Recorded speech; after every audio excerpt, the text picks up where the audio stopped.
स्वाहा तत्सवितुर्वरेण्यं भर्गो देवस्य धीमहि धियो यो नः प्रचोदयात्।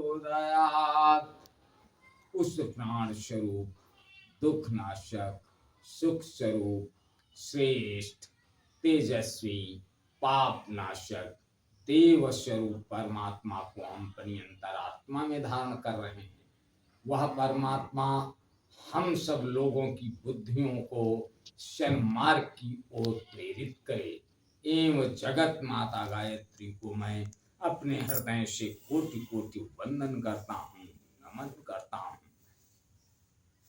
परम पूजनीय गोस्वामी तुलसीदास जी द्वारा रचित श्री रामचरितमानस महाकाव्य का ये भाग नंबर 85 आपके समक्ष प्रस्तुत कर रहा हूं। आप लोग इसका श्रवण कीजिए, देखिए गोस्वामी तुलसीदास जी क्या लिखते हैं। शिव शंकर का विवाह होता है।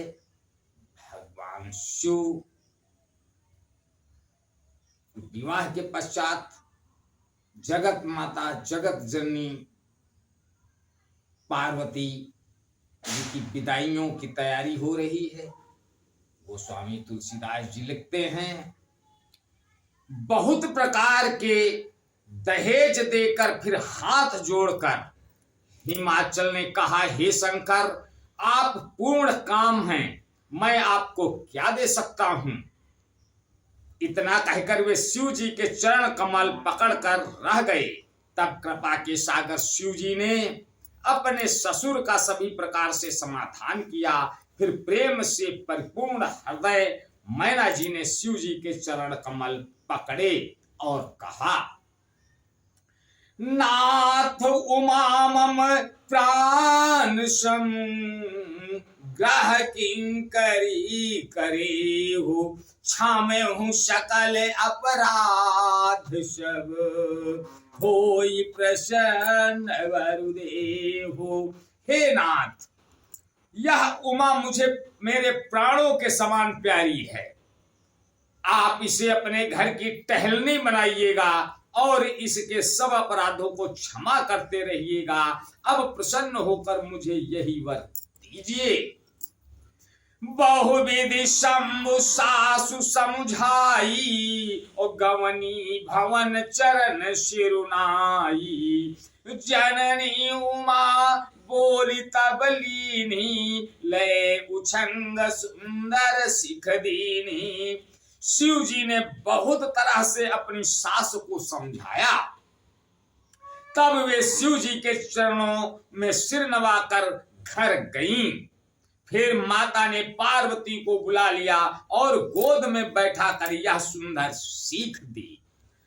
करहु सदा शंकर पद पूजा, नारी धर्म पति देव न दूजा।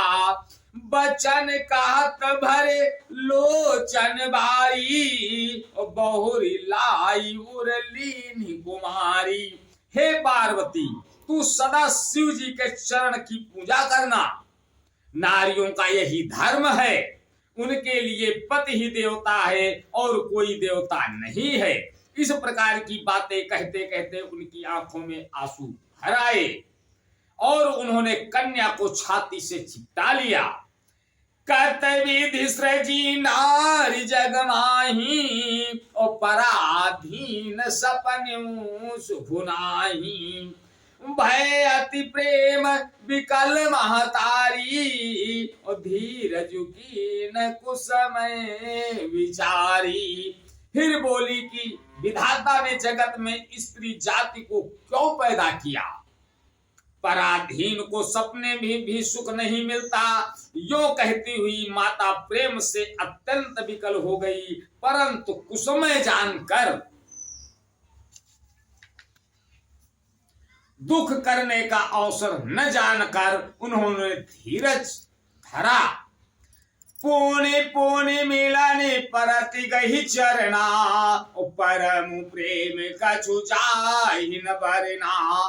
वो सब नारी न मिले भेटी भवानी, जाई जननी और पुण्य लपटानी। मैना बार बार मिलती हैं और पार्वती के चरणों को पकड़कर गिर पड़ती हैं। बड़ा ही प्रेम है, कुछ वर्णन नहीं किया जा सकता। भवानी सब स्त्रियों से मिल भेंट कर फिर अपनी माता के को हृदय से जा लिपटी। जन नहीं बहुरी मिली चली, उचित आशीष सब काहू दई। फिर बिलोकति मातु तन तब सखी ले शिव पही गई। जाचक सकल संतोष शंकर, उमा सहित भवन चले। सब उमर हर्षि सुमन बरसी, निशान नभ बाजे बजे।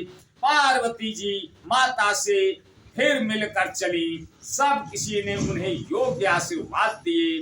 पार्वती जी फिर कर माता की ओर देखती जाती थी। सब सखियां उन्हें शिव जी के पास ले गईं। महादेव जी ने सब याचकों को संतुष्ट कर पार्वती के साथ घर कैलाश को चले। सब देवता प्रसन्न होकर फूलों की वर्षा करने लगे और आकाश में सुंदर नगाड़े बजने लगे। चले संग हिमवंतु तब पहुँचावन अति हेतु, विविध भांति परितोषु करी विदा की नवरस केतु। तब हिमवान अत्यंत प्रेम से शिव जी को पहुंचाने के लिए साथ चले। व्रस केतु शिव जी ने बहुत तरह से उन्हें संतोष कराकर विदा किया।